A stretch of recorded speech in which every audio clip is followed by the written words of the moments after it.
বিসমিল্লাহির রহমানির রহিম। আসসালামু আলাইকুম। দেখুন বন্ধুরা, আজকে আমি ভেটকি মাছ দিয়ে আলু দিয়ে টমেটো দিয়ে পাতলা ঝোল করব। কিভাবে করি দেখুন। আলুগুলো প্রথম থেকে কেটে রেখেছিলাম, মাছও মশলা দিয়ে ভেজে রেখেছিলাম।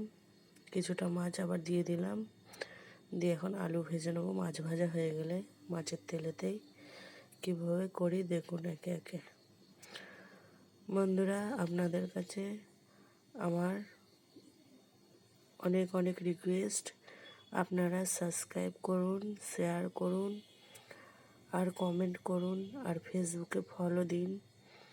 আপনারা আমার ভিডিওগুলো সবাইকার কাছে পৌঁছে দেওয়ার তৌফিক দান করুন। আল্লাহ আপনাদের ভালো করবে।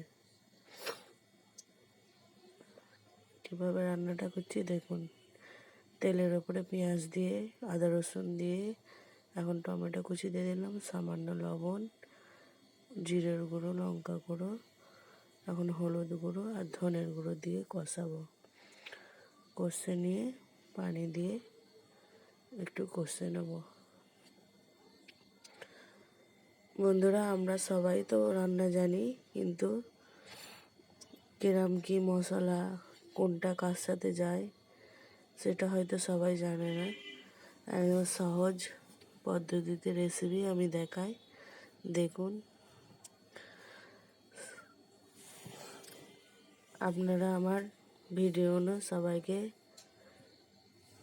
পৌঁছাবার আবেদন রইল, আপনাদের কাছে পৌঁছে দেবেন শেয়ার করে। সবার জীবনে দুঃখ কষ্ট থাকে বন্ধুরা, সবাই শেয়ার করতে পারে, অনেকে শেয়ার করতে পারে, অনেকে শেয়ার করতে পারে না। আমি রাঁধছি, খাচ্ছি, আছি, সবাইকে দিচ্ছি, ঠিক আছে, কিন্তু আমার মনের ভিতরেও অনেক বড়, বিরাট বড় একটা বেদনা, আঘাত আছে। আমি কাউকে বলতে পারি না, কোনো শখ গেলে শখ পুরো করতে পারি না। সেই জন্য আপনাদের কাছে বড় রিকোয়েস্ট, আপনারা আমার ভিডিওটা বেশি বেশি করে শেয়ার করুন।